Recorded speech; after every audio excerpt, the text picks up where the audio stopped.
Halo Gunarwan dan Gunarwati sekalian, ketemu lagi ya di channel saya Osnal, dan kita ketemu lagi di segmen kabar dari mobil nih, segmen dimana saya akan membawakan eh berita yang agak breaking news karena breakingnya tadi malam ya, tapi ya udahlah.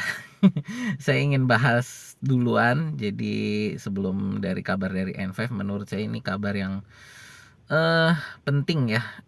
Ini sehubungan dengan Gabriel Martinelli, ini juga sambungan dari berita kemarin ya. Kemarin ini kita bahas tentang bagaimana Arsenal mungkin ada perlakuan yang menurut saya agak kurang hormat terhadap Martinelli ya. Dan ini hari ini ada update-nya.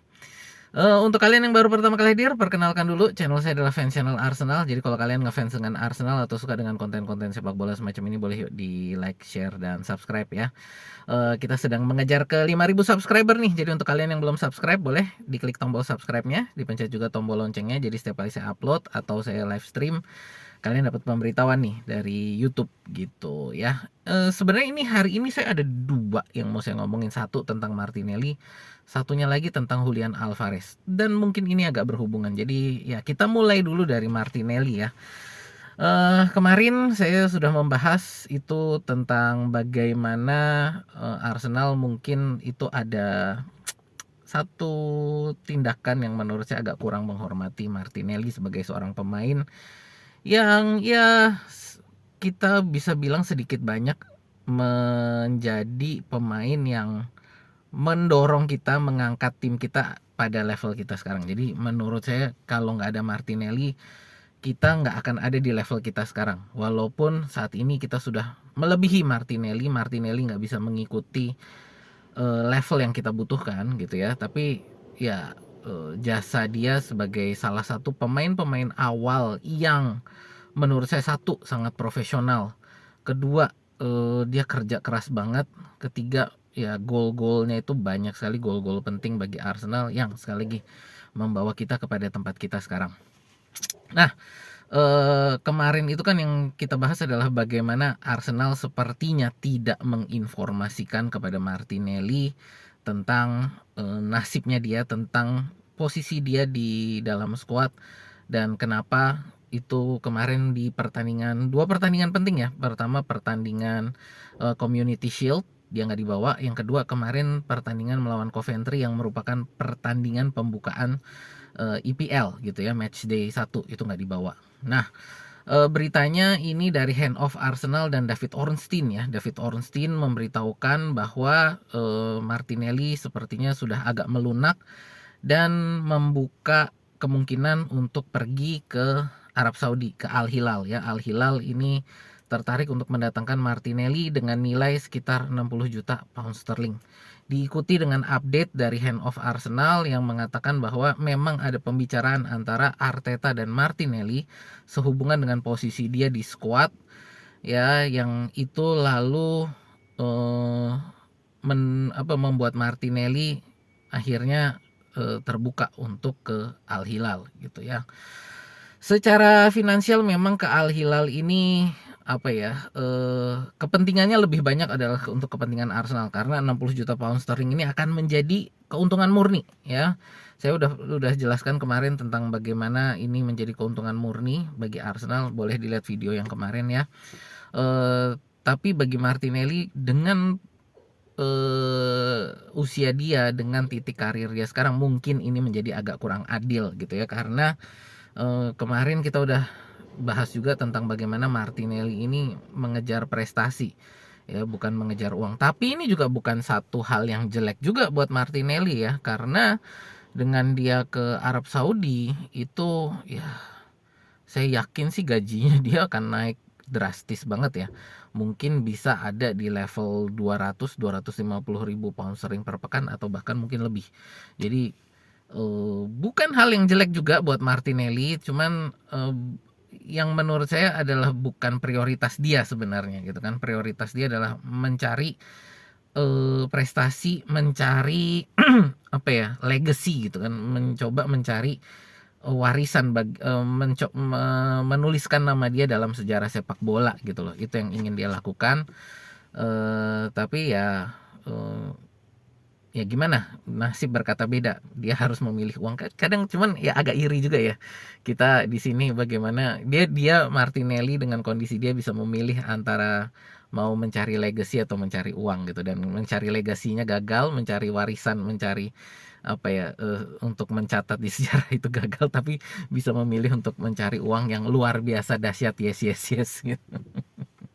Tapi ya itulah level, seorang pemain Arsenal gitu kan. Sejeblok-jebloknya ternyata ya ini bisa ke Arab Saudi dengan, mungkin ya kita belum tahu juga lah ini penawaran gajinya berapa ya, tapi, buat saya mungkin dari Al Hilal juga harus memberikan gaji yang cukup, besar untuk membuat Martinelli, eee mempertimbangkanlah penawaran mereka gitu ya. Ada berita lain lagi juga walaupun agak kurang terkonfirmasi adalah bagaimana Arsenal ini juga lagi mencoba menawarkan Martinelli kepada Juventus ya untuk pertukaran dengan, Kenan Yildiz. Kalau menurut saya bisa terjadi, ini mungkin akan menjadi win-win-win bagi semua pihak gitu ya, bahwa Arsenal bisa mendapatkan Kenan Yildiz, Juventus bisa mendapatkan penggantinya Kenan Yildiz, dan, si Martinelli-nya sendiri bisa,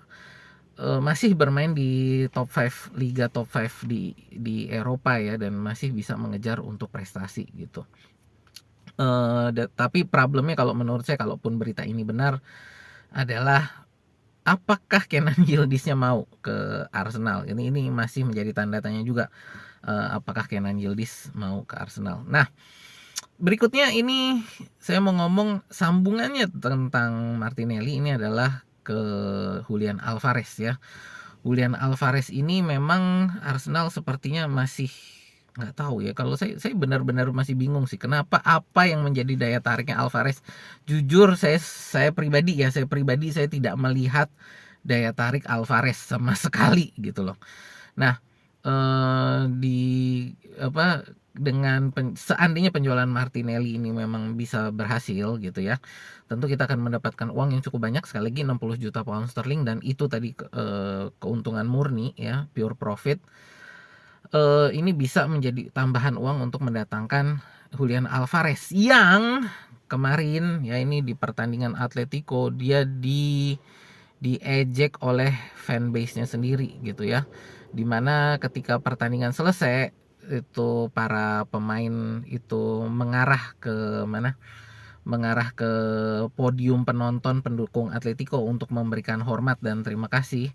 Alvarez itu didatangi oleh seorang staf dari Atletico, dibilang nggak usah, kamu nggak usah ikut gitu ya. Dan dia akhirnya berjalan sendirian ke lorong untuk masuk ke ruang ganti sendirian gitu ya.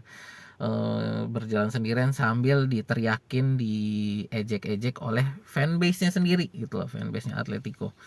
Ya kalau buat saya sih ya, kamu bikin masalah, kamu, ini sendiri lah ya, urus sendiri gitu loh. Nah, ini di sini, Atletico-nya sendiri akhirnya sepertinya di belakang layar gitu ya, secara publik mereka masih bilang Julian Alvarez nggak dijual gitu, tapi di belakang layar ini diinformasikan bahwa Atletico bersedia untuk melepas, Alvarez ke klub selain Real Madrid dan Barcelona. Jadi pokoknya yang penting bukan ke La Liga gitu ya.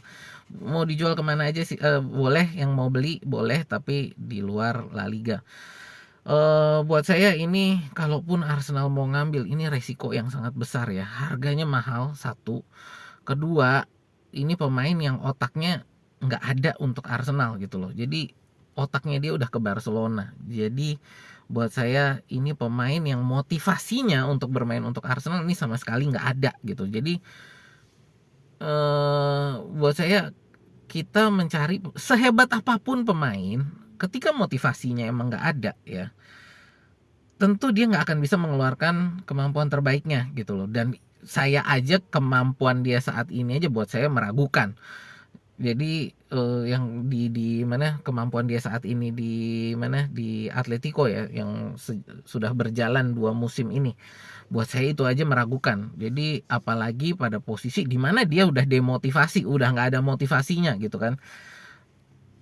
makin makin ambruk lagi gitu kan. Jadi ini buat saya satu poin yang Arsenal serius gitu loh, mau mau mendatangkan pemain seperti ini gitu ya. Ini buat saya satu satu hal yang sangat-sangat apa ya? eh Merugikan sebenarnya buat Arsenal. Satu, mahal, kedua pemainnya sendiri nggak ada motivasinya, dan kemungkinan ketiga bisa jadi nanti begitu dia udah ke Arsenal dia akan tantrum seperti ini lagi untuk minta ke Barcelona. Eh gitu loh. Jadi buat saya kalaupun Arsenal mau, ya dengan kondisi yang ada sekarang menurut saya kita harus tekan harganya ya. Menurut saya harus di bawah 100 juta euro gitu loh. Paling enggak sama di harganya Gyökeres lah, di 70 juta euro. Kalau di atas dari itu menurut saya sih kemahalan ya. Kenapa? Satu tadi kita kita yang mengambil. Jadi ini Atletico membuang resikonya dia gitu loh ya, membuang resikonya dia, ada pemain mahal yang ada di daftar gaji mereka yang nggak bisa diandelin lagi gitu, dan mereka lempar ke kita untuk jadi masalah kita gitu loh, dan kita yang harus bayar. Jadi kalau buat saya, no, udahlah, janganlah, lebih baik kita nggak usah ambil. Kalaupun mau ambil, sekali lagi harganya harus ditekan. Ini saya ngerasa harganya harus ditekan, harus di bawah 100 juta euro ya. Harus di bawah 100 juta euro. Seminimal minimal semaksimal maksimalnya menurut saya di angka Gyökeres itu kemarin 70 juta euro. Itu pendapat saya sih. Nah, ini intinya sih memang kita ada kesempatan saat ini untuk mendatangkan Alvarez, yang jujur saya pribadi saya nggak mau. Tapi ini lagi rame dibicarakan, dan buat saya sekali lagi saya tidak melihat ada apa ya, saya tidak melihat pesonanya Alvarez lah untuk bisa didatangkan ke Arsenal. Itu pesona dia apa sih, itu yang saya masih belum ngerti gitu ya. Ya itu aja sih untuk berita kita hari ini sehubungan dengan Martinelli dan Alvarez, dan ini jendela transfer juga udah tinggal berapa, 7-8 hari lagi ya. Yang kita harapkan semoga ya, ini kalau Martinelli dilepas semoga kita juga bisa cari penggantinya yang terbaik lah gitu ya. Oke, itu aja dari saya. Thank you untuk kalian yang udah nonton, thank you yang udah like, share, dan subscribe. Sekian dulu dari saya. Sebelum ditutup, boleh di bawah ada tombol like-nya, diklik dulu, karena likes ini memang benar-benar sangat membantu untuk perkembangan channel kita. Itu aja dari saya, terima kasih, sampai ketemu di video kita berikutnya ya.